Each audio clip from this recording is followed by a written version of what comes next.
Hello and welcome back to another Demis Hellen tutorial. In this video we're going to be creating some drums. We're going to be using Vital to create these, so we're going to be creating a kick, a clap and a hat. We're going to be using all three oscillators and the noise oscillator to create these and some of the built-in effects, and I'm going to keep it fairly simple and use the built-in wavetables and shapes so you can just follow along really easily at home. And before we get started, if you have anything to add to the video or you feel I've missed something in this video that would make a better sound, let me know down in the comments below, because you never know, it might make another video, and I do get back to everybody on the comments as well. And here we are in the project. So these are the Vital drums that we're going to create here. I'm going to recreate these. They're not going to be exactly the same, but I'm going to show you the same process that I went through to create them. As you can see on the left, we've got a little bit of EQ, we've got some saturation and some more EQ here, just to shape the drums up a little bit. So first I'll show you with the processing, and then I'll turn all of these off so you can hear the unprocessed version.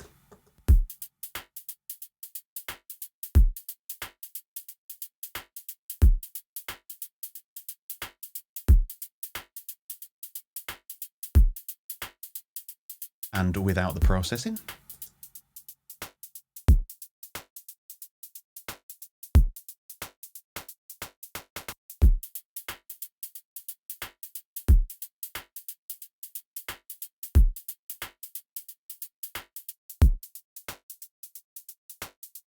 So let's just listen to them together.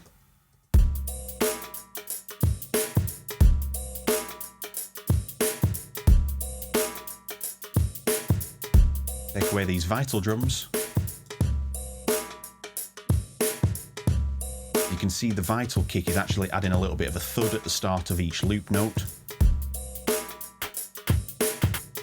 So let's get started on the new drums. I've made a copy of the drums and I've soloed them off, and at the same time if we just click on here you can see I've disabled all of the post-processing that is actually happening there. So as you can see, this is how it starts. This is the initialized preset, and if I start playing this now you're going to hear a cacophony of sound. So that is pretty damn awful, but we'll get started on making that sound a little bit better. So I'm going to start with the basic shapes and the sine wave just to make it easy to follow along at home. And we're going to start by shaping envelope number 1. So I'm going to drag this down so we've got a pluck essentially, and then I'm going to drag the curve of this to sort of like that shape.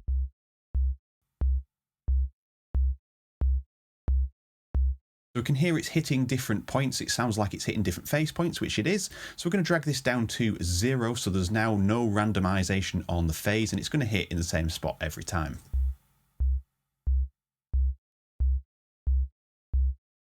Perfect, but it doesn't sound like a kick right now, and we need to actually add some LFO modulation. We could use another envelope, but I choose to use the LFO. I've got a little bit more control over how it works. So we're going to drag this over and create a ramp. Add a second node, and I'm going to put this somewhere probably. In fact, let's just make that so it snaps to here. Then I'm going to set this to seconds so I have full control over this and we can change how this works. And I'm going to change it to envelope mode as well. And before we connect this, I'm going to put this down to -12, so that's 1 octave below. And if you're struggling to hear that, don't forget to just put some headphones on. You're going to hear and get the best experience that way. And now that we've got that sorted, over to our semitone, we can attach LFO1. Now we're starting to enter the kick territory. So I'm just going to tune this down till we get something acceptable.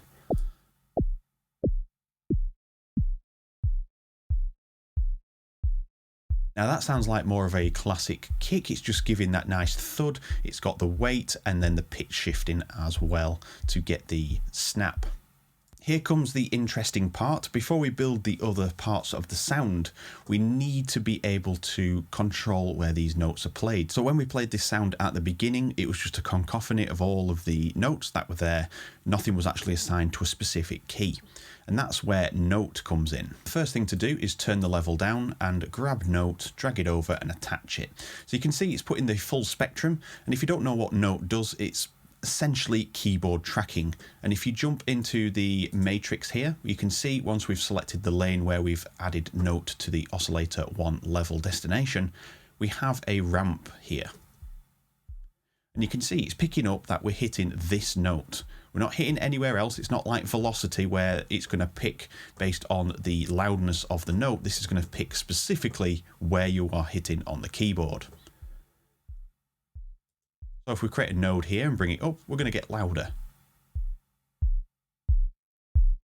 And that is based on how much of the amount there is. So we can see we've put 100% of the amount here. So that's going to be full volume that oscillator can go to currently. Perfect. Now that we have that, what do we do with that? Well, what we can do is we can select another node and we can drop it in. Let's just make our grid a little bit more user-friendly. That one again. In fact, let's just turn the grid down as far as it will go. And we can make a little slither of sound there, and then we can just drag and drop this and just turn everything else off for now, including on this side. And we've isolated that one note. Perfect. So if we was to move this position, we wouldn't hear the note at all. So now we've got that isolated. And if we hit another one here and just add note in onto our level on a second oscillator, go back to the matrix, you can see this one here.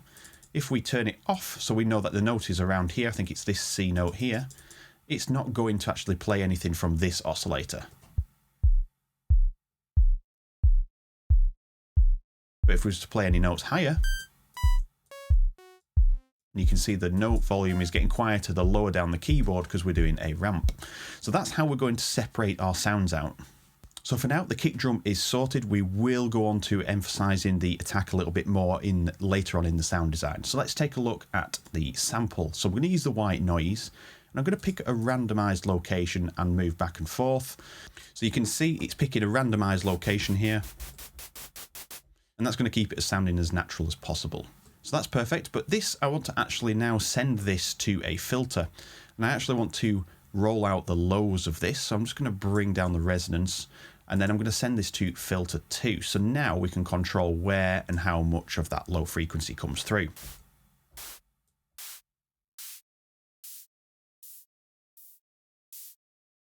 So we're going to have something like that. That will do. So now we've just got and isolated those higher frequencies. Now you can see it's still following envelope number 1 length. So if we wanted something longer, we would have to specifically attach a separate envelope to the kick drum. And that's not a problem for this particular build. But if you wanted full control over your kick and all the other elements, just use individual envelopes or set these LFOs to individual envelopes, and then you'll have full control over your sound.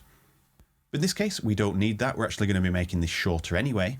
We're going to attach the level to the note. So we're going to do exactly the same thing. And we're going to take a look at where we want this to hit. So for demonstration purposes and to make it a little bit easier to see, we're going to do these octaves apart. So you can just see easily on the screen how we're doing this. Let's go in and drop some notes. So instead of having the kick drum playing now, I'm going to have an offbeat hat.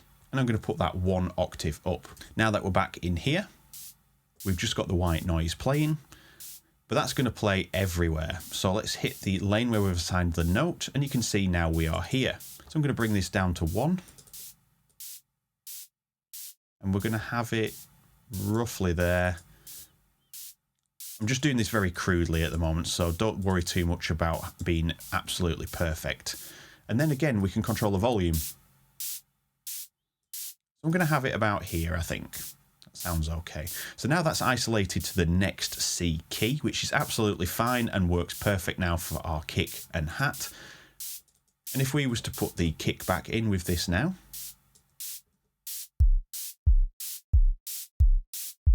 we have 2 sounds. And now we're going to use the oscillator here to create our clap. So for now, let's just jump in and grab, say, brown noise. That will do fine for now. And if we just listen to that on its own, it's now picking up the kick and the hats and creating an arpeggio for us. But we don't want to do that. We want to create a clap. So we're going to jump into the MIDI again. And we're just going to delete these ones for now and just leave 2 for our claps.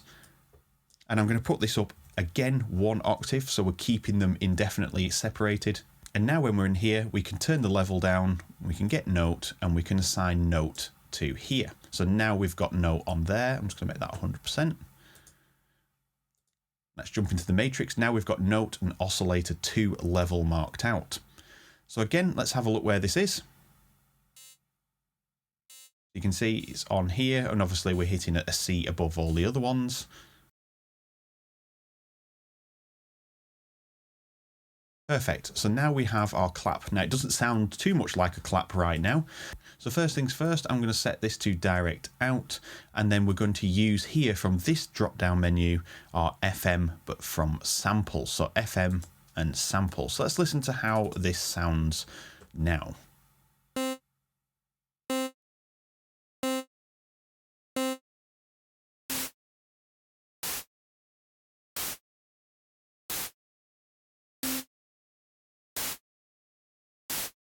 So you can hear there that it just injects white noise to that point, but over the brown noise. So we're going to have it around there, and we're going to use an envelope to shape this, and I'm going to make a pluck. And what we're going to do is actually override the note here. When it's the third one along, you can see on the screen that it's actually attaching it to that one. And now we're using this to control this.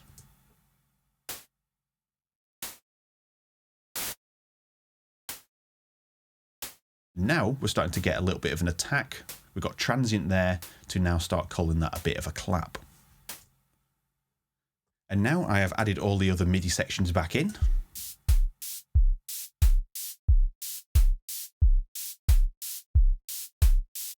Perfect. So we talked about adding a little bit more snap to the kick, and what we can do is use the final oscillator here, and we can pick, say, basic shapes again. And don't forget, we missed it off on this point. Make sure your phase point is at 0 so we're not getting any changes in the sound. So with this, we can use a variety of extra things. We could use the pulse, for example, to get a little bit of a sharper sound from this. So if we just turn these off a second.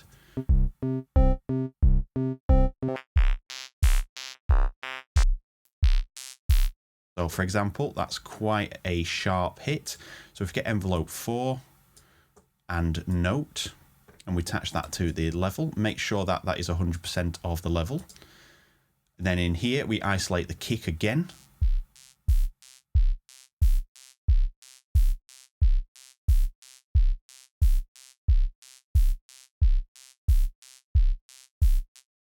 So first things first, just bring this down. There we are, that'll do, that's roughly isolated.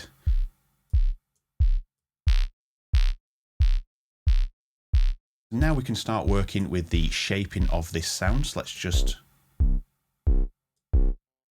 have a mess around with some of these. Now we could use the high pass here.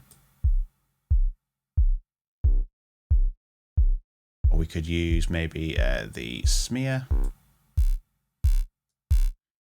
That sounds like we're more in that territory. So now that we have oscillator 3 level on the note, we can actually use envelope 4 here that we set up.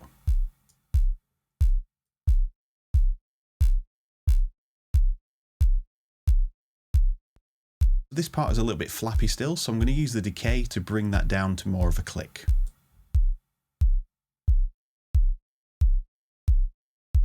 That works nicely. Let's bring the other elements back in.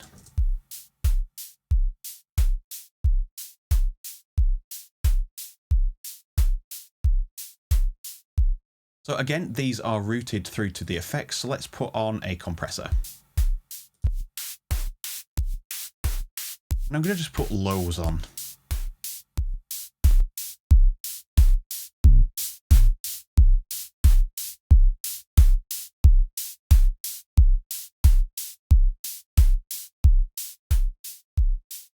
So obviously it's processing everything, but I'm really just focusing on the kick drum here. And for now, that sounds nice and round, and that's exactly where we'd like to hear it. So now we can see there's a lot of low end. And we can see here on there, if we just jump into the advance, there's a lot of low frequency there that we can just remove from the get-go. So I'm just going to click our high pass, bring the resonance down a bit, just cut it off from around 30 Hertz mark or something like that. So then when we go in here, it's a little bit more controlled.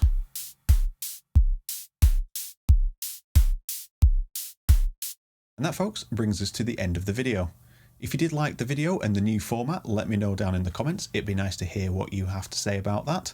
And don't forget, like and subscribe and hit the bell icon so you get notified, because it's a little bit iffy when the videos go live about notifications. So thank you very much for watching. I will see you all in the next video.